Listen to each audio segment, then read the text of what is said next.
Bismillahirrahmanirrahim. La grande bataille de Badr.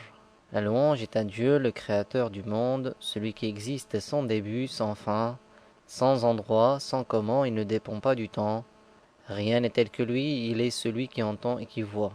Quoi que tu puisses imaginer, Dieu en est différent, et que l'élévation en degré et la préservation de sa communauté de ce qu'il craint pour elle soient accordées à notre maître Muhammad, Al-Amin, l'honnête, celui qui a appelé à la religion de vérité, l'islam, la religion de tous les prophètes, du premier Adam au dernier Muhammad. Le messager, sallallahu alayhi wa sallam, appelait à l'islam par la parole. Il n'avait pas encore eu la permission de faire le djihad. Puis, après son immigration à Médine, il reçut la permission de combattre. Alors, il participa en personne à 17 batailles et envoya en guerre beaucoup d'escadrons. La deuxième année de l'hégire, l'émigration, eurent lieu les batailles de Al-Abwa, de Bouat, de Dhat al-Ashir et la grande bataille de Badr, qui se produisit le vendredi 17 du mois de Ramadan. Et à ce propos, il a été rapporté ce qui suit. Un groupe provenant de Hacham retournait parmi le peuple de Quraysh. Parmi eux, il y avait Abu Sufyan ibn Harb, accompagné de 30 hommes. Le messager de Allah, sallallahu alayhi wa sallam, mobilisa donc les gens et conseilla l'attaque. Mais Abu Sufyan en eut vent, alors il envoya prévenir Quraysh à la Mecque que le prophète sallallahu alayhi wa sallam voulait l'attaquer. Ainsi les gens sortirent rapidement de la Mecque. En fait, après la migration, quand les musulmans ils ont émigré de la Mecque à Médine, ils ont laissé leurs biens à la Mecque. Les mécréants les ont pris en fait, ces biens-là, et ils ont fait une caravane pour aller les vendre donc dans le pays de Hacham. Donc Hacham, c'est la région de Liban, Syrie, Jordanie, Palestine. Donc quand les musulmans ont voulu récupérer, mais c'était trop tard, ils sont déjà passés. C'est-à-dire ils étaient loin déjà de Médine. Donc ils se sont dit, on va récupérer, donc quand ils vont retourner, la caravane va retourner. En fait, c'est pour récupérer le bien des musulmans, en quelque sorte. Donc le prophète conseillait l'attaque et celui qui dirigeait la caravane, Abu Sufyan ibn Harb, un mécréant, il a envoyé demander des renforts. Donc ils sortirent rapidement de la Mecque. Ils étaient 950 hommes, avec 100 chevaux, et notre maître Muhammad, sallallahu alayhi wa sallam, sortit de Médine avec 313 hommes, dont 77 muhajiroun, compagnons qui avaient participé à l'hégire, et le reste étaient des ansar, les gens de Médine.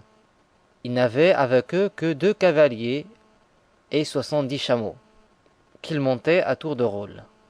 Le messager de Allah, sallallahu alayhi wa sallam, s'arrêta en un lieu nommé Madiq al-Safra, la gorge jaune, et on l'informa que la caravane approchait de Badr et que les mécréants étaient sortis pour la défendre.